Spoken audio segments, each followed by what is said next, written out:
101,1 Radio Smart FM Makassar. Halo selamat siang Smart Listener, apa kabar Anda siang ini? Sekarang kita sudah masuk di 22 Ramadan 1444 Hijriah ya Pak Kadis ya. Dan tentunya sebentar lagi kita akan menyambut Hari Raya Kemenangan ya, Lebaran tentunya. Dan yang pastinya nih ya, ibu-ibu rumah tangga pasti ini sangat sibuk ya untuk mempersiapkan menyambut Hari Raya Lebaran nantinya. Dan yang pasti nih ya, ada banyak hal yang perlu kita persiapkan ya, Smart Listeners. Itu dimulai dari bagaimana kita beres-beres rumah ya. Kemudian pasti ibu-ibu juga sudah berpikir nih ya, untuk hidangan apa sih ataupun menu apa yang nanti akan kita hidangkan ya untuk menyambut keluarga tercinta yang datang untuk bersilaturahmi.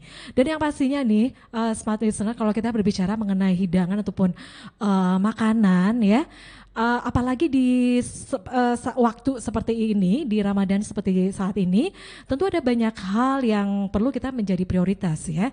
Nah untuk makanan ini tentu kita sesuaikan juga nih dengan budget yang tersedia.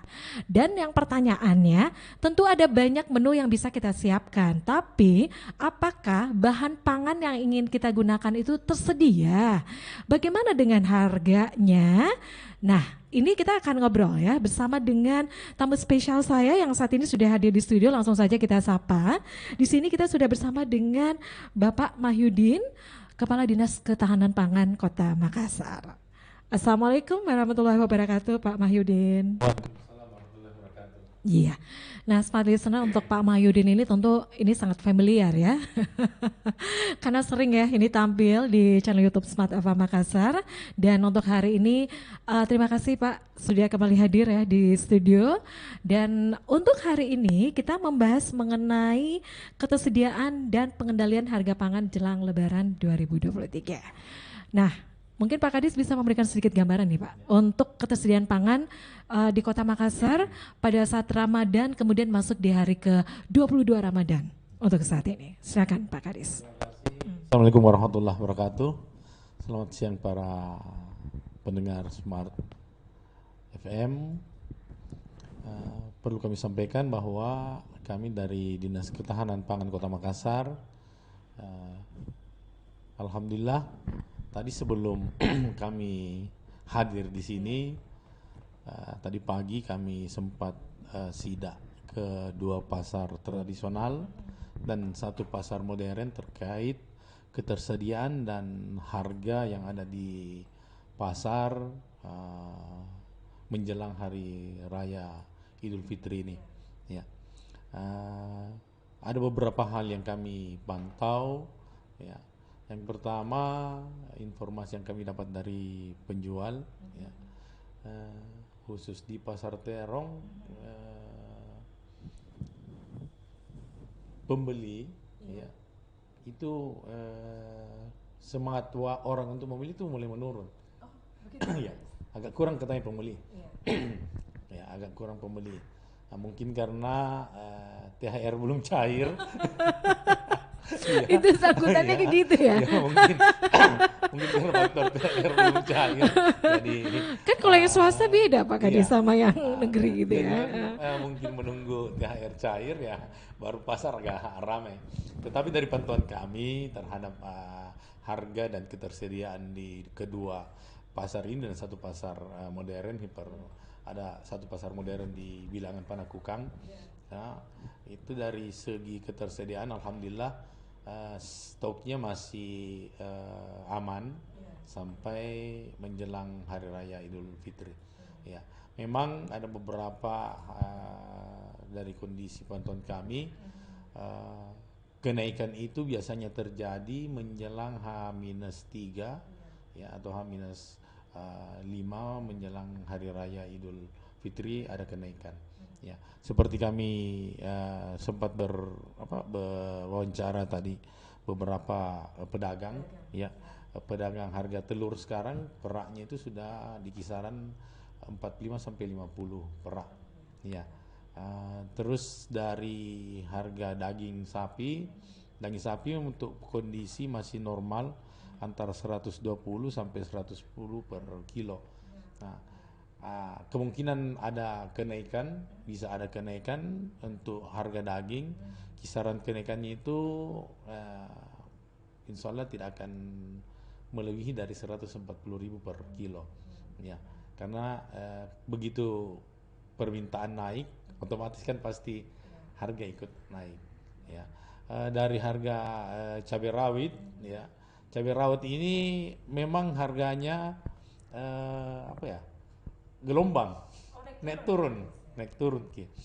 Yang kami pantau pada saat sebelum Ramadan, seminggu sebelum Ramadan kami pantau harga cabai rawit itu di kisaran harga 60 sampai 50 ribu per kilo. Waktu tanggal 19 Maret. Ya, 19 Maret. 50 sampai 60 ribu per kilo. Harga cabai rawit. Nah, hari ini ya, kami turun memantau harga di pasar lagi. Harganya itu sudah berada di posisi 30 sampai 35 ribu per kilo. Berada penurunan. Tetapi pedagang tadi menyampaikan biasanya naik menjelang hari raya. 3 hari. Iya. 3 hari. Karena permintaan naik, naiknya juga ya sekitaran itu antara 50 sampai 40 sampai 50 ribu per kilo harga kenaikannya. Nah, untuk beras, ya, dari beras, ketersediaan beras di pasar, alhamdulillah stok masih aman. Ya, kami sempat juga mewawancarai pedagang beras. Ya, harga beras sekarang untuk premium itu 13.000 per kilo, dan untuk yang beras medium itu kisaran 11 sampai 12.000 per kilo. Ya, dari harga ini ya untuk kenaikan mungkin insya Allah tidak akan ada kenaikan untuk dari segi beras, dan ketersediaan beras juga itu insya Allah akan tetap aman. Ya, dari beberapa pantauan kami, ya, daging ayam, ya, ayam potong itu posisi harganya untuk ke 50.000 per ekor, 50 sampai 55.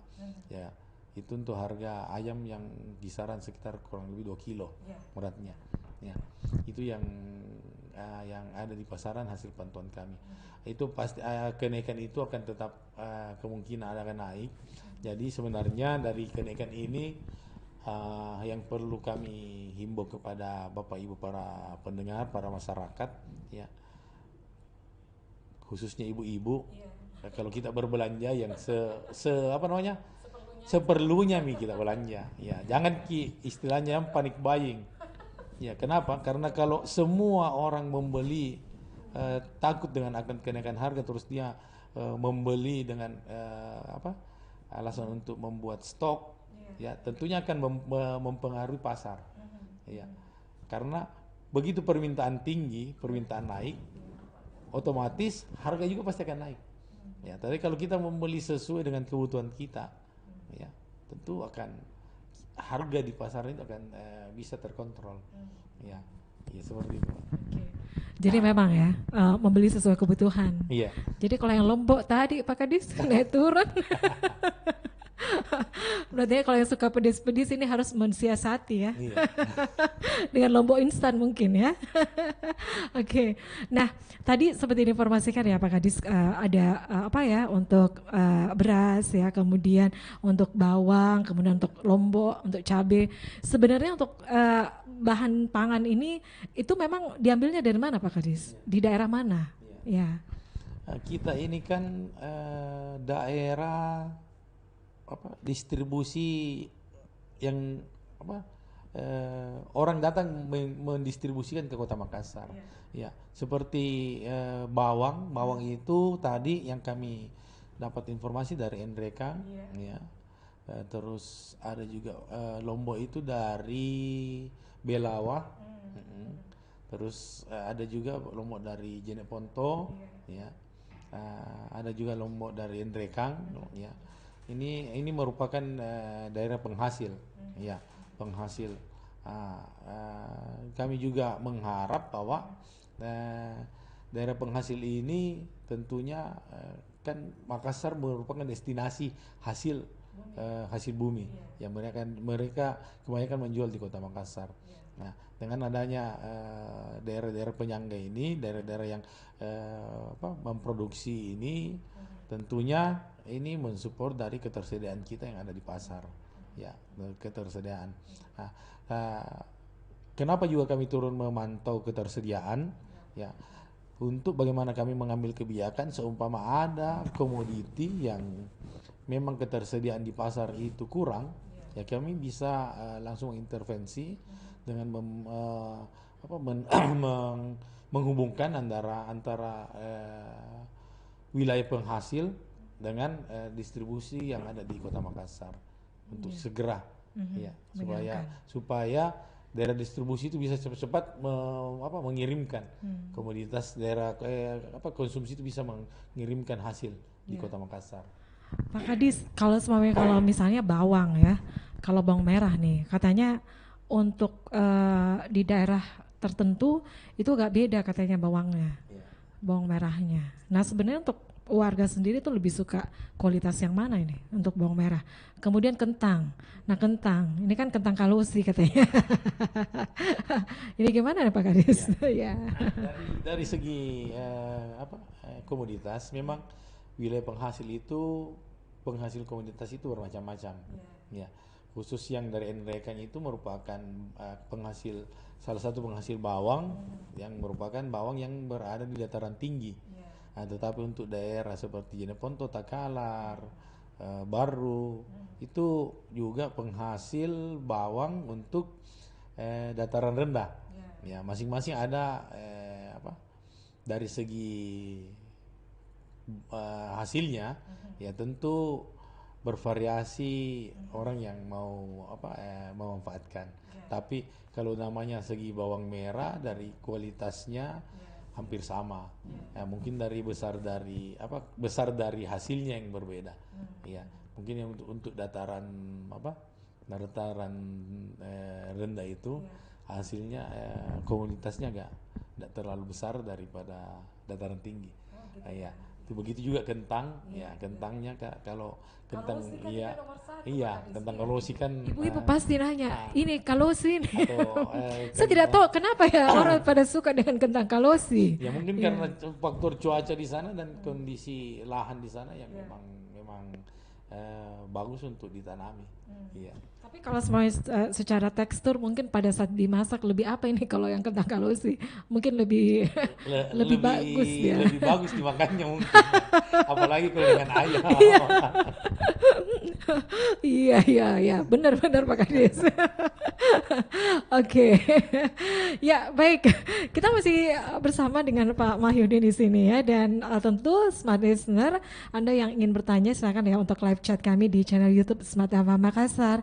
Kita live ya di 101,1 Radio Smart FM Makassar dan juga di channel YouTube Smart FM Makassar tentunya. Baik, kita lanjut lagi nih Pak.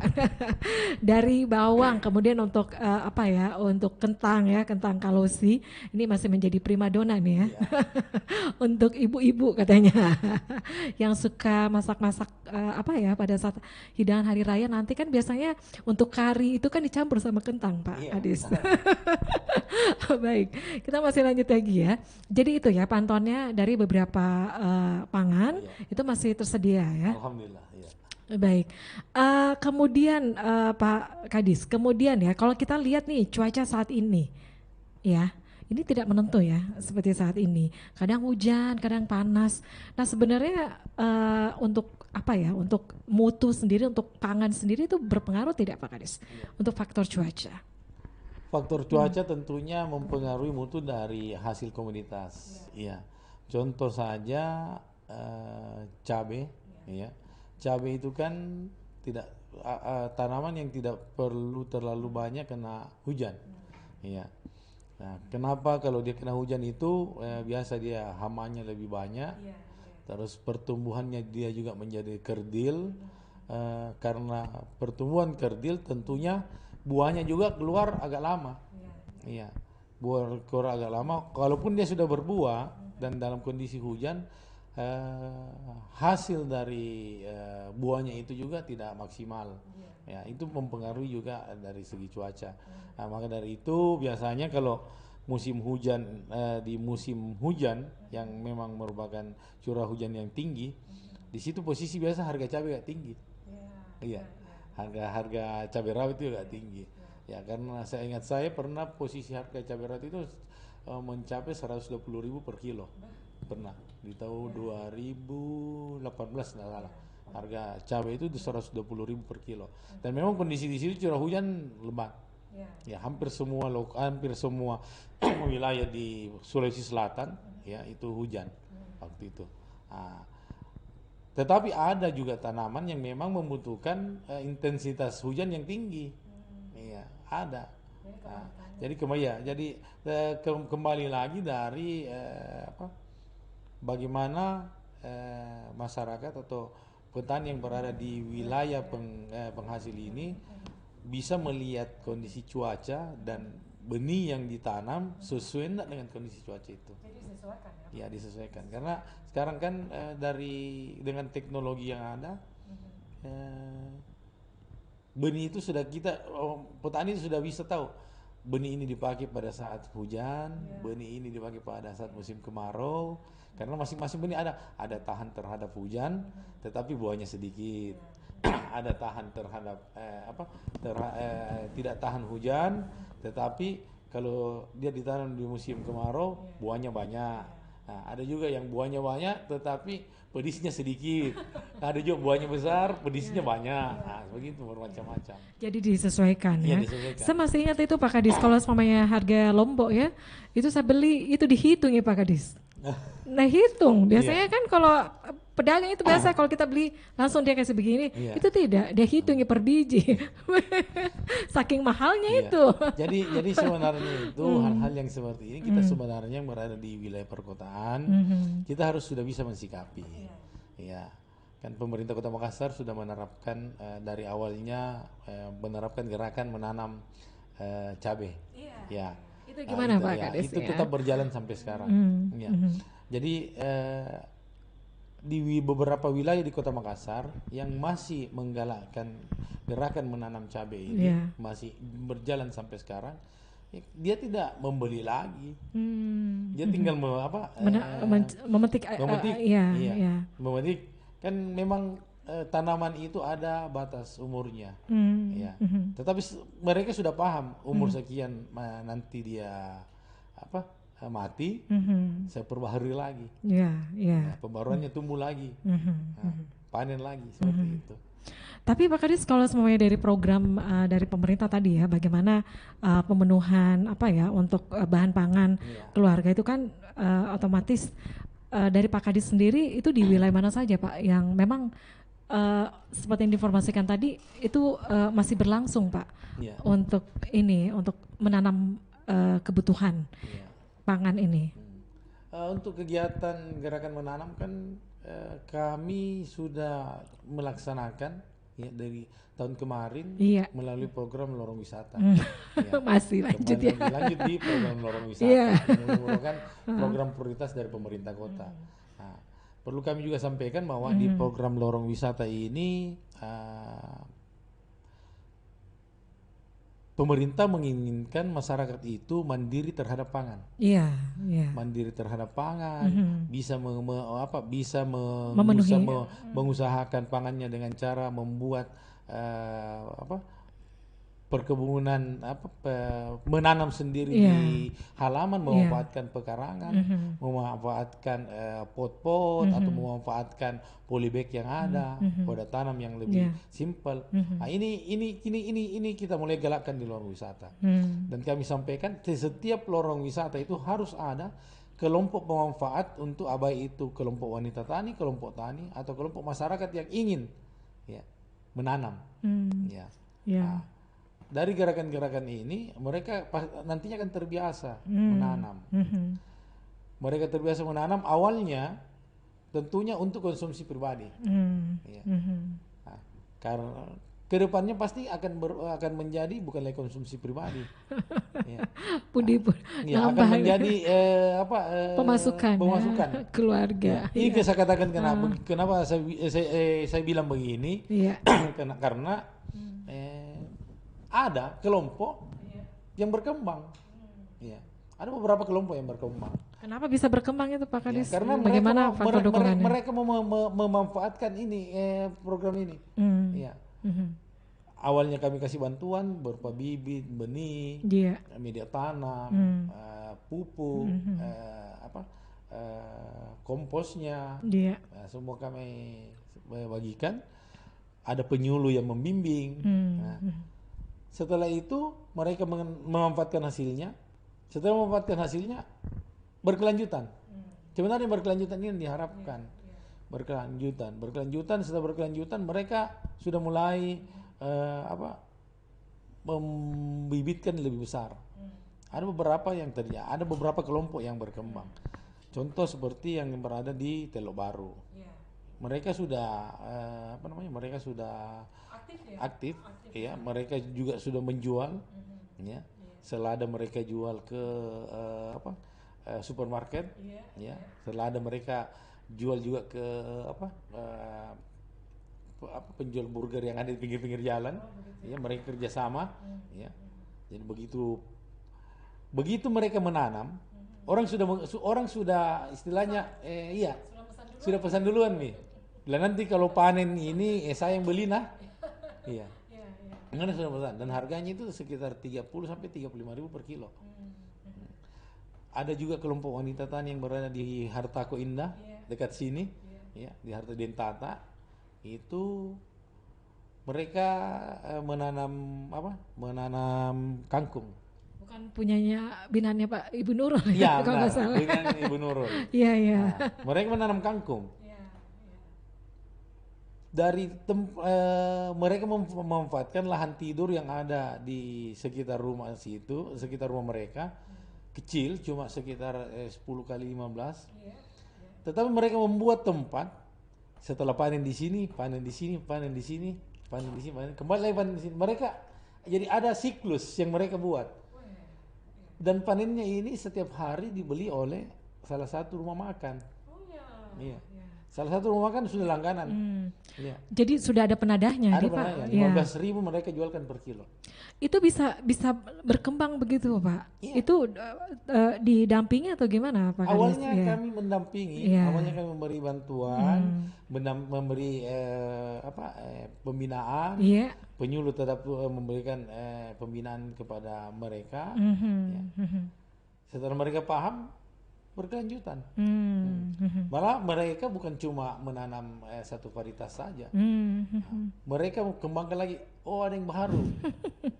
Dan yang kelompok-kelompok seperti inilah yang diharapkan terbentuk di tengah-tengah masyarakat. Ujung-ujungnya kan apa yang terjadi? Kemandirian pangan yang terjadi. Iya. Kenapa saya bilang kemandirian pangan? Otomatis kalau udah jual kangkungnya tidak mungkin kita jual semua. Pasti ada juga yang makan. Iya, benar. Terus mereka juga menanam jagung. Walaupun sedikit mereka tanam jagung. Tapi kan hasil jagung itu mereka jagung manis sebenarnya bisa campur dengan sayur. Terus ada juga menanam paria, banyak. Jadi macam-macam. Oke, jadi ini ya maksud dari program gerakan menanam ini bagaimana kita bisa memenuhi kebutuhan pangan dalam rumah tangga, terus itu nantinya bisa menambah pundi-pundi keluarga ya Pak Kadis ya? Pasti. Iya. Dan Pintar sebenarnya dong. kalau kita menanam ini, orang selalu berpikir bahwa kalau menanam itu saya harus memiliki tanah yang luas, harus ada kebunku baru saya bisa menanam. Tidak. Bawang sekarang sudah bisa ditanam di polybag. Iya. Tapi kalau semuanya ini kan gerakan menanam ya. Tapi mungkin ya dari hasil pengamatan dari Pak Kadis sendiri, apa sih yang menjadi hal yang yang tantangan ini Pak Kadis untuk program ini, Pak? Ya, tantangan terhadap program gerakan terus menanam adalah ya tentunya yang muncul di masyarakat itu, image-nya masyarakat itu muncul ada apa istilahnya? Ada anekdot yang muncul bahwa kalau saya menanam tidak tumbuh. Kan biasa orang begitu toh? Ya kalau tanganku menanam tidak tumbuh. Iya, iya. Kalau saya apa-apa kutanam biasa tidak tumbuh. Sebenarnya tidak, itu hal yang salah. Iya, Pak. Iya, Karena orang bilang, ih dinginnya tuh tangannya itu iya. apa yang dia tanam pasti Iya, karena bagus. apapun kita tanam, kalau kita rawat pasti akan tumbuh. Iya, kalau kita tidak rawat, biar kita jago menanam, kalau kita tidak rawat itu tidak akan tumbuh. Nah, terus kita kan juga melihat sejarah. Kita kan memang ini nenek moyang kita adalah orang agraris. Menanam dulu setelah di hutan. Menanam kan begitu. Berarti kan memang kita ini tidak ada istilah apa tidak ada lagi, tidak belum muncul lagi bilang tidak anu saya tanganku, tidak dingin. Nah, kalau kita berusaha menanam pasti akan tumbuh. Iya. Hanya keinginan dan keinginan itu harus ada dalam diri kita. Paling tidak bagaimana contoh lombok mau kita tanam di pekarangan di pot kayak begini saya kita tanam lombok. Kan otomatis kita tidak beli mikir lombok di pasar kalau mau beli. Bisa dicabut aja. Iya, Bisa diambil. dipetik ya? Bisa dipetik ya. Terus tanam tomat seumpama. Iya. Ya. Tomat kan kita bisa ada tiga pot kita tanam tomat. Tidak beli lagi tomat. Oke, ya. Akhirnya kemandirian pangan itu terjadi. Itu ya, itu maksud dari Pak Wali ya, Pak Kadis ya, ketahanan pangan masing-masing keluarga ya, khususnya di Makassar ini ya. Oke, baik, kita masih lanjut lagi ya, kita break dulu untuk sesaat ya. Dan Smart Listener, sekali lagi kita live di 101,1 Radio Smart FM Makassar dan juga di channel YouTube Smart FM Makassar. Anda jangan kemana-mana, kami akan kembali sesaat lagi. Ya baik, terima kasih semua listener, Anda masih bersama kami di spesial program untuk hari ini masih di Makassar Insight ya. Kita masih membahas mengenai ketersediaan dan pengendalian harga pangan jelang Lebaran 2023 dan tadi seperti saya informasikan juga untuk Anda nih smart listener, selain Pak Mahyudin ya untuk narasumber kita di hari ini dan kita sudah kedatangan nih. Kita langsung saja menyapa Bapak Arlin Arista, Kepala Dinas Perdagangan Kota Makassar. Ya, Assalamualaikum warahmatullahi wabarakatuh. Waalaikumsalam warahmatullahi wabarakatuh. Gimana kabarnya Pak Arlin? Alhamdulillah, semoga kita sehat-sehat semua, lancar puasa tak. Amin, amin, ya rabbal alamin. Kegiatan untuk hari ini Pak Arlin, gimana nih? Ya, seperti biasa, kegiatan rutin kedinasan, beberapa kegiatan-kegiatan program pemerintah kota kita lakukan pelaksanaan kegiatan tersebut. Nah ini nih, kalau sekarang ya kita kembali lagi untuk tema kita untuk hari ini, ketersediaan dan pengendalian harga pangan jelang Lebaran. Nah ini kan kita sudah masuk nih di hari ke-22 Ramadan. Nah dari Dinas Perdagangan Kota Makassar ini gimana nih pantauannya Pak? Ya. Terutama untuk harga, silakan. Untuk kegiatan pemantauan itu sudah bukan lagi kegiatan insidentil. Bukan lagi hanya mau menjelang Hari Raya Idul Fitri, bukan hanya pada saat bulan Ramadan, tapi arahan Bapak Presiden dalam rangka pengendalian inflasi khususnya di sektor pangan dan makanan dan minuman itu dilakukan secara rutin. Bahkan kita di pemerintah Kota Makassar melakukannya setiap hari, mulai dari bulan September yang lalu secara terpadu bersama Dinas Ketahanan Pangan, bersama dengan Bulog, Badan Perumda Pasar serta stakeholder lainnya. Juga malah kita ikut secara terpadu bersama dari TNI Polri serta Kejaksaan. Ini dilakukan secara terpadu melakukan pemantauan harga di 10 pasar tradisional, juga di pasar-pasar modern atau mal pusat perbelanjaan. Pada hasil pantauan itu kita lihat bahwa harga bahan pokok di Kota Makassar itu memang berfluktuasi, fluktuasinya itu namun tidak meningkat secara drastis. Itu tentu harga dipengaruhi dari pasokan dari produsen, begitu juga jalur distribusi, begitu juga terkait keterjangkauan harganya ini. Oleh karena itu pemerintah Kota Makassar melalui tim pengendali inflasi daerah itu kita senantiasa melakukan koordinasi di titik-titik sumbatan mana, di titik-titik mana, apakah di distribusinya, di produksinya, ataupun pada saat adanya pedagang-pedagang atau distributor yang mau melakukan sebutlah tanda kutip ya permainan terhadap harga itu tentu kita antisipasi lebih awal seperti itu. Misalnya nih ya, kalau ada pedagang yang melakukan penimbunan gitu ya Pak Kadis ya? Ya, Iya.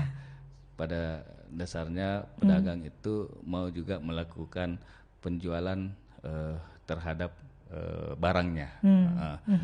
Kalau dia melakukan penimbunan ada dua hal yang didapatkan. Iya. Tentunya pertama secara hukum ada Satgas Pangan dari Poltabes maupun Polda. Iya. Itu yang senantiasa kita juga melakukan koordinasi kepada mereka terkait jalur distribusi. Jadi jalur distribusi ini dijaga dari hulu ke produsen, distributor 1 ke distributor 2 Iya.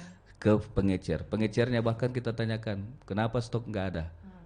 Karena dari D2-nya nggak ada, dari D1-nya nggak ada. Ini malah secara sistem itu sudah dilakukan pemantauan terregistrasi pedagang-pedagang khususnya bagi barang pokok yang ditetapkan harga acuannya oleh pemerintah maupun harga eceran tertingginya oleh pemerintah seperti minyak goreng, begitu juga beras. Maka Dinas Ketahanan Pangan juga kita senantiasa bersama-sama, terutama ini bahan pangan juga terus kita lakukan karena seperti bahan pangan ini kan produksinya musim tanamnya yang pendek gitu, sehingga ini harus continue terus dilakukan pemantauan. Jadi harus terus dilakukan pemantauan ya. Tadi Pak Kadis, Pak Arlin juga sempat menginformasikan ya untuk pemantauan pangan ini kan memang ada TPID yang dibentuk ya. Itu terdiri dari siapa saja nih? Ya, tim pengendali inflasi daerah ya. ini merupakan lembaga atau organisasi yang dibentuk dalam pemerintahan, ada dari tingkat nasional, tingkat provinsi maupun di tingkat kabupaten kota. Tentu ketuanya kalau di kota itu kepala daerah, begitu juga dari unsur Bank Indonesia, unsur Badan Urusan Bulog, dari unsur ya TNI Polri, begitu dari Dinas Ketahanan Pangan, Dinas Perdagangan, Dinas Perikanan dan Pertanian, Dinas Sosial, Dinas Perhubungan. Ini banyak sektor. Inflasi ini bukan masalah makanan minuman saja, bukan pangan saja. Inflasi ini harga sewa rumah kosan saja itu naik, itu akan mempengaruhi inflasi. Oh gitu ya. Tarif-tarif parkir, tarif air minum ketika naik itu akan mempengaruhi inflasi. Jasa, dari jasa itu mulai dari jasa asisten rumah tangga, jasa-jasa buruh dan lainnya itu akan mempengaruhi inflasi. Jadi ini inflasi itu merupakan suatu hal yang harus dikendalikan, bukan diturunkan. Dikendalikan karena dia seperti tekanan darah. Kalau dia tinggi cepat marah, kalau dia rendah loyo.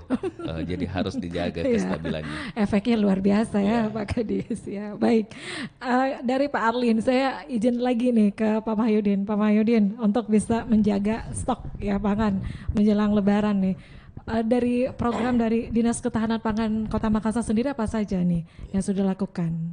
Yang kami sudah lakukan dalam hal ketersediaan stok ini tentunya kerjasama antar daerah yang kami buat untuk bagaimana mengantisipasi ketersediaan stok.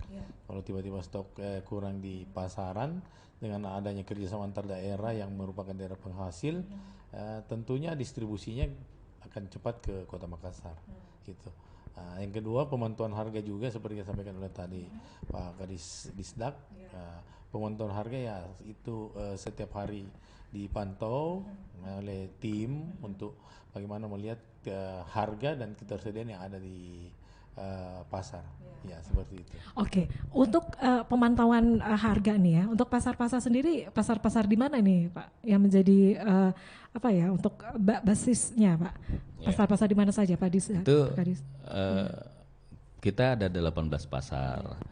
Terus kita melakukan pemantauan di 10 pasar tradisional, antara lain di Pasar Panampu, Pasar Terong, Pasar Pabembaeng, terus Pasar Maricaya, terus Pasar Dayak, Pasar Sambun Jawa. Intinya beberapa pasar-pasar yang besar yang memang menjadi pusat-pusat distribusi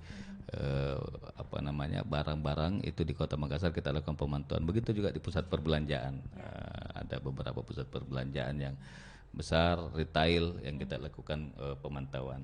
Oke. Baik. Nah, ini kan sebentar lagi nih ya kita sama-sama menjelang Hari Raya Idul Fitri. Tentu seperti diinformasikan juga oleh Pak Mahyudin tadi ya bahwa 3 hari menjelang Lebaran biasanya harga agak naik gitu ya. Nah, tentu dari Dinas Perdagangan sendiri gimana nih untuk bisa menjaga daya beli masyarakat, khususnya untuk masyarakat bawah gitu, Pak? Yeah. Apa yang dilakukan dari Disdak? Jadi itu langkah-langkah untuk menjaga stabilisasi itu tadi saya katakan, menjaga ketersediaan, tentu melalui dan menjaga keterjangkauan harga. Oleh karena itu ada 2 hal yang sering dilakukan. Tentu pertama operasi pasar maupun pasar murah. Operasi pasar itu kita melakukan langkah-langkah untuk memstocking barang-barang kebutuhan pokok di pasar-pasar tersebut. Misalnya mereka akan naikkan harga ketika sudah mulai berkurang stoknya. Kalau berkurang stoknya dia naikkan harganya. Kita lakukan stocking dengan harapan harga dapat normal kembali. Begitu juga dengan pasar murah.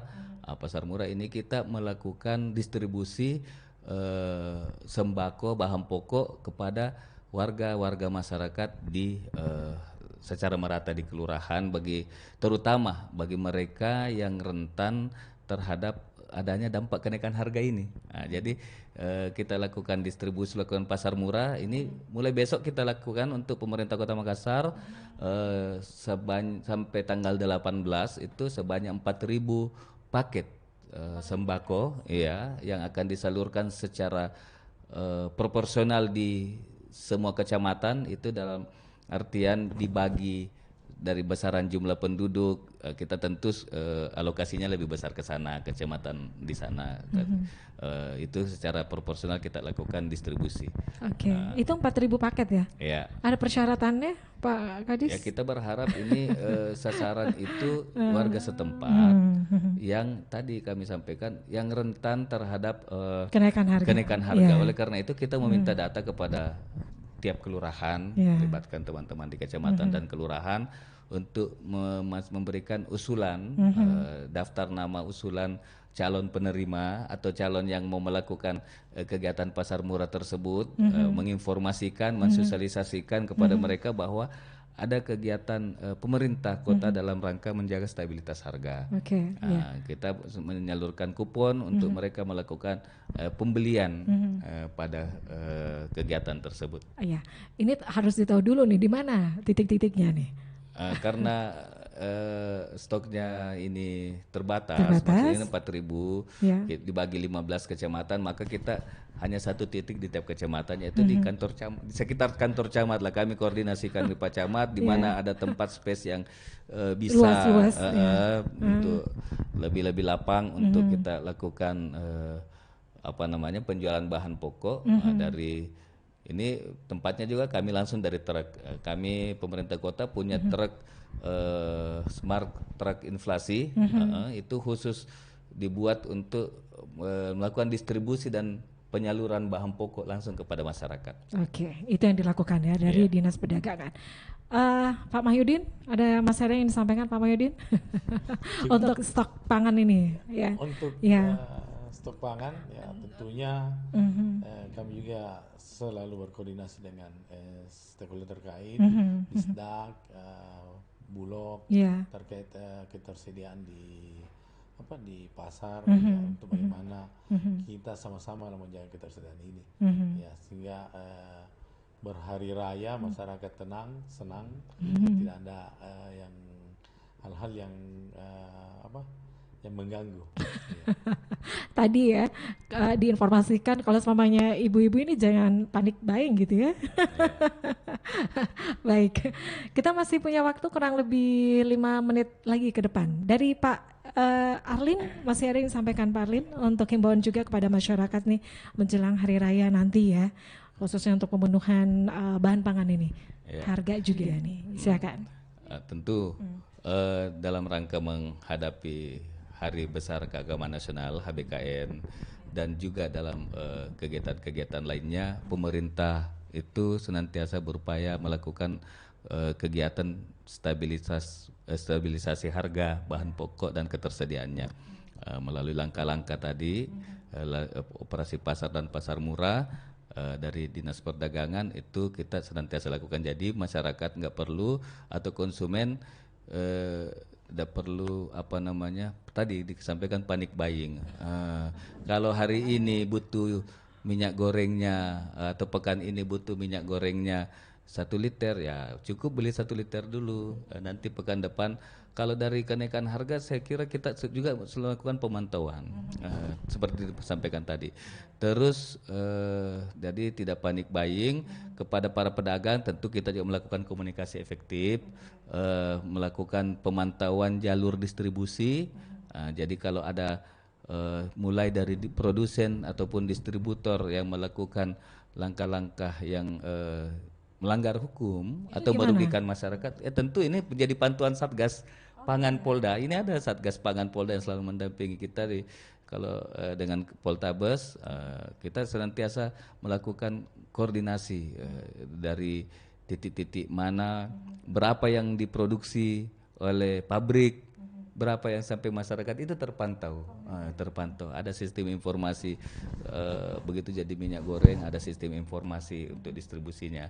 Jadi saya rasa kita sama-sama terus kepada warga masyarakat lainnya, mari kita melakukan langkah-langkah secara bersama, bagi yang mampu melakukan ibaratnya subsidi kepada yang tidak mampu. Buat pasar murah, buat kegiatan-kegiatan basar yang memberikan kemudahan-kemudahan kepada masyarakat dengan sasaran yang tepat. Itu sudah kelurahan sudah beberapa lakukan. Kita berharap seperti itu sehingga dalam rangka menghadapi hari raya kita bisa dengan gembira, bahagia, tenang, semuanya tertib, sehingga tentu perekonomian, pertumbuhan ekonomi terus inflasi dapat terjaga juga. Ya, nunggu-nunggu juga nih ya yang mau terima THR nih. Ya, tentu itu Bisa berputar perekonomiannya nih Pak Kadis. Baik, masih ada ingin disampaikan Pak Mahyudin, kita akan closing statementnya mungkin sekali lagi. Ya. Closing statement ya, dalam menyikapi kondisi atau ketersediaan yang ada di pasar, ya, dalam rangka menghadapi hari besar keagamaan, ya tentunya pertama ya kita harus bijak dalam menghadapi hari besar, ya berbelanjalah sesuai kebutuhan, ya jangan lakukan pemborosan, ya. Yang kedua usahakan kemandirian pangan di dalam rumah tangga kita, itu yang paling utama. Iya dong, kemandirian pangan ya. Baik, dari Pak Arlin, cukup? Ya, saya kira itu kita sama-sama menjaga stabilitas harga, mulai dari pasokan, distribusi, dan komunikasi yang baik. Oke, baik. Jadi untuk perayaan hari rayanya nanti ini bisa tenang gitu ya, bisa duduk-duduk makan hidangan Lebaran gitu ya. Oke, baik, sekali lagi terima kasih ya Pak Mahyudin sudah hadir di studio, dan juga Pak Arlin. Ya, waktunya sangat singkat Pak Arlin. Terima kasih sekali lagi ya. Baik, dan Smart Listener, untuk perbincangan kita di hari ini itu bisa Anda dengarkan kembali, Anda bisa nonton kembali di channel YouTube Smart FM Makassar. Saya Mirza Arianti pamit, selamat siang. Assalamualaikum warahmatullahi wabarakatuh.